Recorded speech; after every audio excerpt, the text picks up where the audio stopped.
Joining me right now is AccuWeather long-range meteorologist. You know who he is, the crystal ball meteorologist, Joe Lundberg. You know, Joe, it was about a week ago that you were pointing to me to this Friday that you were looking at an extreme wind event, and there's nothing that we've seen that tells us anything different as we look at the data today. No, I mean, it was a system that was going to come out of California. It was going to be an energetic system with a threat for severe weather on one side, snow and ice on the northwest side, and then underneath it, there's going to be a lot of wind. Let's take a look at the upper level flow for the next several days. And this one little feature will roll through the southern Rockies and out into the southern plains tonight and tomorrow. And as it does, it will generate some wind of its own, but that's the one that we're really keeping our eyes on. That comes through California, and as it continues to slide eastward as we go through Wednesday night, Thursday, and into Friday, there's going to be a lot of wind energy underneath it, and that's the system that we're looking at to cause all of the severe weather, the snow, and the wind and the extreme fire threat later this week.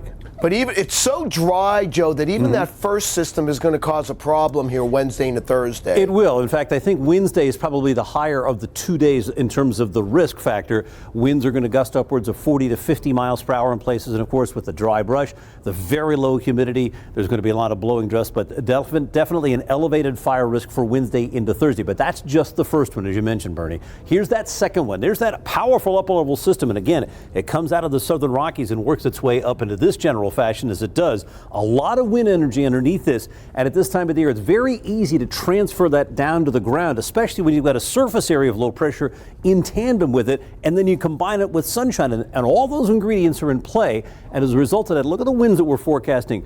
Generally 40 to 60, some places 70 across portions of eastern New Mexico and the Texas Panhandle, some, perhaps up to 100 miles per hour. And again, a lot of blowing dust that's going to cause poor visibility and localized damage as a result of that, and power outages, and of course the high fire threat. And the other problem is, Joe, this is an area that is pretty parched when you look at the drought monitor.